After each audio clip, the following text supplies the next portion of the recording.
Hi, this is Natalie Zhang, and in today's video, we're going to deal with two problems. The first one is the point estimate and interval estimate, and the second one is how to get the expected value and variance of the sample mean. So first one is the point estimate and the interval estimate. So the most important thing is you have to distinguish between the estimator and the estimate. An estimator is any statistic used to estimate an unknown parameter value. This is a random variable, and an estimate is the numerical value of the estimator that results from a specific sample. It is a fixed number, not a random variable. So for the point estimator, you can see this is the definition of it. We can give an example of it. Like the X bar, it's a point estimator of the mu, the population mean. This is a random variable. It's because this X bar is it's got before I draw the sample from the population. So the X bar here can take any number. So that's why it's a random variable. So now let's compare this one to the point estimate. So here are some examples of the point estimates. If we use this example to use it here to calculate the point estimate, it's like we've generated this random sample here, like these 8 numbers.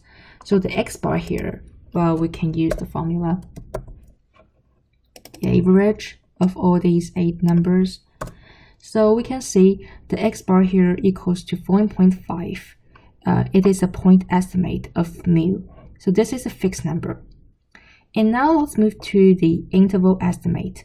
An interval is a range of value for a statistic. Let's see. Maybe we can get the same question for these two to compare the point estimate and the interval estimate. For example, let's say you wanted to find out the average cigarette users of senior citizens.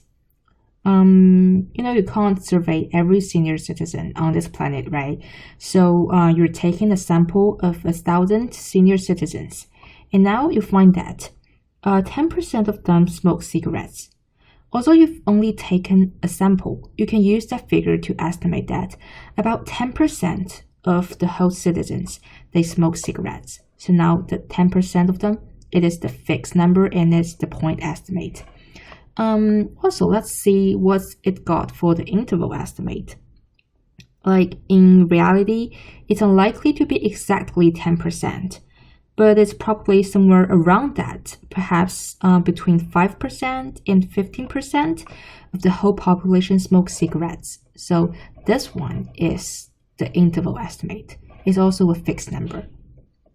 So the second topic here is how to get the expected value and the variance of the sample mean. So the definition is that let x1, x2 to xn be a random sample of size n from a population. It can be any discrete or continuous distribution. The sample is said to be independently and identically distributed. And so the sample mean is given by this formula. You can see the sum of all these x1 to xn divided by the sample size n. And the expected value if the sample mean equals to mu, which is the population mean, and the variance of the sample mean equals to the sigma square divided by n. So we can give you an example to illustrate that.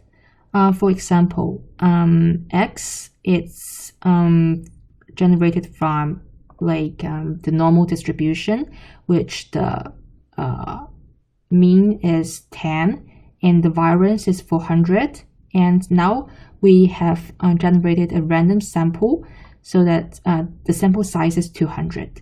So the expected value of the sample mean x bar, so it's equal to this one, right? It's the same as the population mean, which is mu, And the variance of the sample mean it's equals to the sigma square divided by the sample size n. So this is the variance of the sample mean.